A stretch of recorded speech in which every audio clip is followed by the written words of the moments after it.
جماعتوں کے ساتھ آپ کے سامنے اس لیے بیٹھے ہیں تاکہ ہم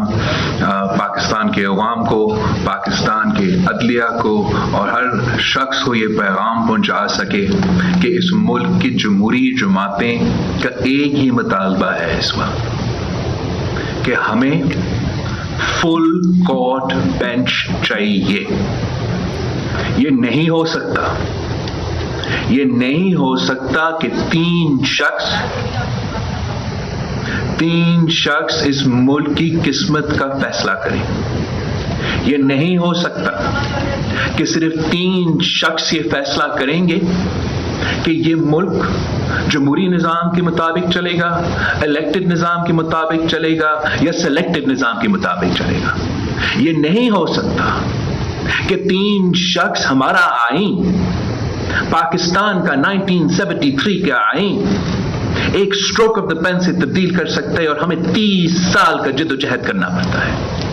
پاکستان کے عوام کو 30 سال جد و جہد کرنا پڑتا ہے، میرے جماعت کے کارکن قربانی دینے پڑتے، لاشیں اٹھانے پڑتے، تختے دار پہ چڑھنا پڑتا ہے تاکہ ہمارا آئین کو ہم تبدیل کریں، اپنے صوبوں کو اتنے حقوق دیں، اپنے عوام کو ان کو حقوق دیں، ہمارے نظام کو کھڑا کرے، ہمارا پارلیمان کو کھڑا کرے، ان کو طاقتور بنائے، اور ایک رات اور رات سٹروک آف دا پین 1 شخص 2 شخص 3 شخص سے فیصلہ کریں گے کہ پاکستان کے آئین میں کیا لکھا ہے یا نہیں۔ یہ ساری جماعتیں جو آپ کے سامنے کھڑے ہیں، جو یہ چاروں صوبوں کو نمائندگی کرتے ہوئے، اس ملک کی نمائندگی کرتے ہوئے، ہمارا وفاق کا نمائندگی کرتے ہوئے ہمارا ایک پیغام ہے کہ ہم اس ملک کو ایک جمہوری طریقے سے چلتے ہوئے ہم چاہتے ہیں کہ یہ جمہوری نظام چلے، اور ہمیں نظر آ رہا ہے کہ کچھ کو تو کچھ انڈیویجولز کو یہ ہضم نہیں ہو رہا ہے کہ آپ کا 70 سال کا جو آپ کا کوشش تھا کہ اس ملک کو ایک آمرانہ یونٹری 1 یونٹ نظام کا ملک بنانا تھا، آپ سے یہ برداشت نہیں ہو رہا ہے۔ آپ سے برداشت نہیں ہو رہا ہے کہ پاکستان جمہوریت کے سمت کی طرف بڑھتا جا رہا ہے۔ آپ سے یہ برداشت نہیں ہو رہا ہے کہ پاکستان کے عوام خود اپنے فیصلے کر رہے ہیں۔ آپ سے یہ برداشت نہیں ہو رہا ہے کہ آپ کا کٹپٹلی، آپ کا سلیکٹڈ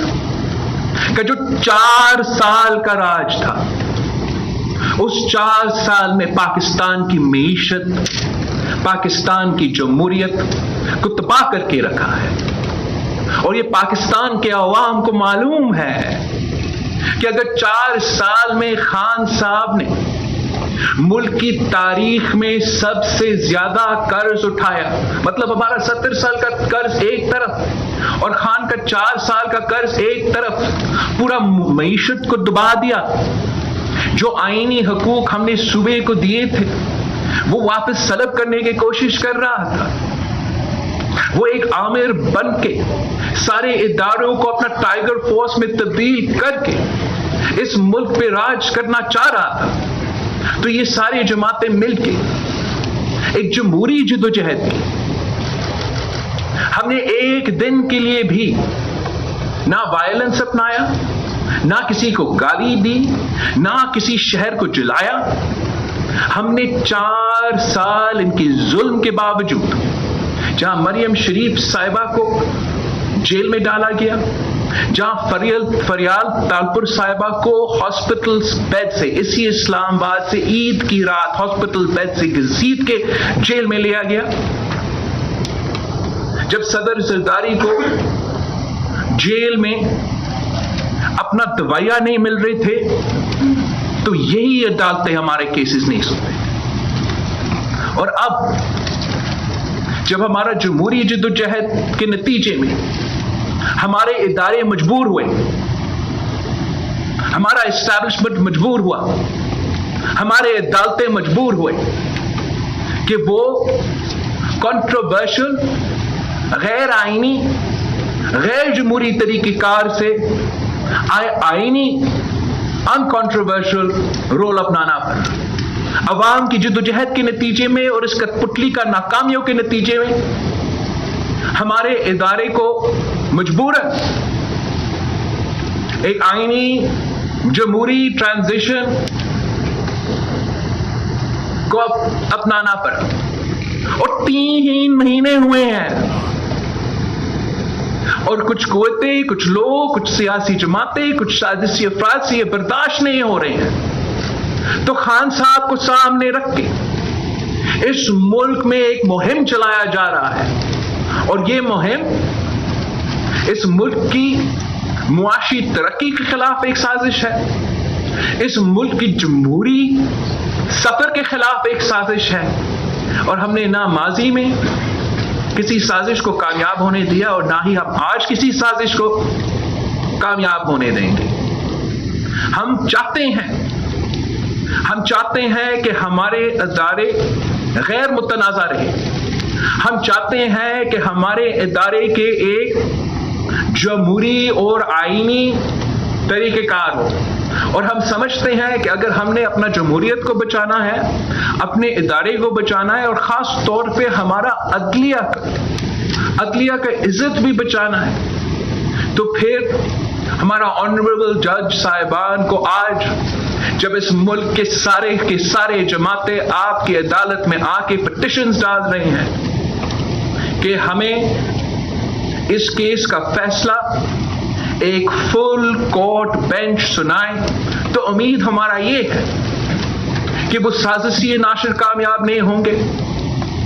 ہمارے ادارے، ہمارے جمہوریت، ہمارا آئین کے خلاف جو سازشیں ہیں وہ کامیاب نہیں ہوں گے۔ وہ اس لیے کو اپنا ادارہ بچانے کے لیے ہمارا عدلیہ فیصلہ کرے گا کہ سارے کے سارے جج صاحبان جو اس وقت سپریم کورٹ کے ممبرز ہیں وہ بیٹھیں گے اور یہ کیس سنیں گے، اور جب سارے ججز اس کورٹ میں ہوگا تو پھر میرے ورکرز کے لیے، یہاں جو سارے جماعتیں ہیں ان کے سارے پارٹیوں کے لیے، اپنے لوگوں کو کہنے کے لیے we'll have something to say کہ all the judges are listening to the case، اور جو بھی ان کا فیصلہ ہوگا پھر ہر پاکستانی کو وہ فیصلہ قبول کرنا پڑے گا۔ اگر یہ صرف 3 ججز بیٹھ کے فیصلہ سنائیں گے تو پھر جو سیاسی صورتحال اس ملک میں بنے گا وہ ہمارے بس کی بات نہیں ہوگا کہ ہم وہ سنبھالیں۔ یہ نہیں ہو سکتا ہے، یہ بالکل ہی نہیں ہو سکتا ہے کہ ایک عمران کے دباؤ میں آ کے آپ ہمارا آئین کو تبدیل کرے، آپ کا ہی اپنا فیصلہ کو، نیا فیصلہ کو جس پہ ہمارا اعتراضات تھے، اس کے مطابق ہم ایک نیا الیکشن لڑے، اور پھر آپ راتوں رات کورٹ میں بیٹھ کے ایک بار پھر ہمارا آئین تبدیل کرنے کی کوشش کریں۔ ہم سب کا موقف ہے فل کورٹ بینچ، سارے کے سارے سپریم کورٹ کے ججز یہ اہم کیس سنیں، اور جو بھی آپ کا فیصلہ ہوگا وہ پھر آئین کے مطابق ہوگا، قانون کے مطابق ہوگا، اور ہم سب کا اس فیصلہ پہ بھروسہ ہوگا۔ آپ سب کا شکریہ۔